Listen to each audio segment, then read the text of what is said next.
Hey, are you still there? I actually admire that you can actually be this fake.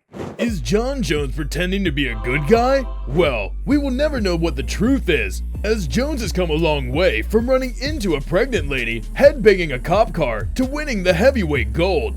One thing is for sure, Jones has firmly planted his feet as the pound-for-pound best fighter, and also the greatest fighter of all time.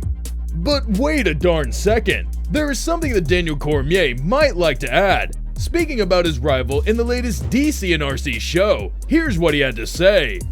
Always puts me in a tough position, right? Because I will always say guys that have bad things attached to their name should not be held on high. And I think especially with the drugs and the steroid failures and those types of things, I think when you have those things, it's hard to call you the greatest of all time.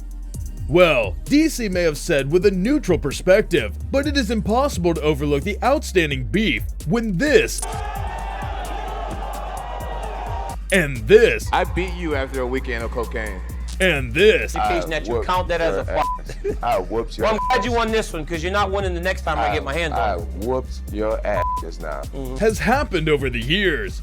Unsurprisingly, Jones fired right back at his longtime nemesis, reigniting the beef that everyone thought was buried firmly 6 feet under the ground. As it turns out, this rivalry is back from the dead, and it isn't going to end anytime soon, and this has certainly made Uncle Chael Sonnen really happy.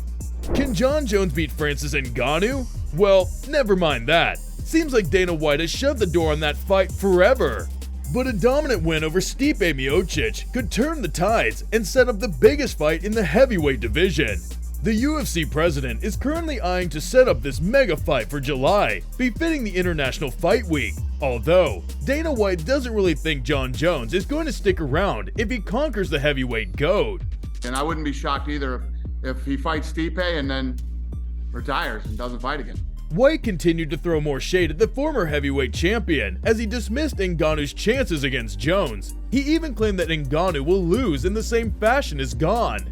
Let me tell you what, I think a lot of other people feel this way. You know, I think that's exactly the way the fight would have gone if he was in there too. You know, him and Cyril had a 5-round war. And if Cyril doesn't go for that submission, Cyril probably wins that fight at the end of the 5th round there.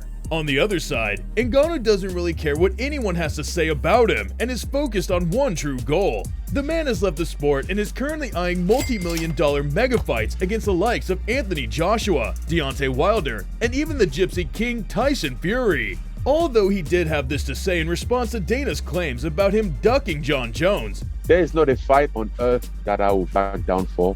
I don't care. I go there and whatever happened. It's the sport. And definitely Jon Jones is not the guy. I mean, he might be the best fighter ever, but he's not the guy that I'm running away from. Nah, not him. I'll fight Jon Jones twice a month.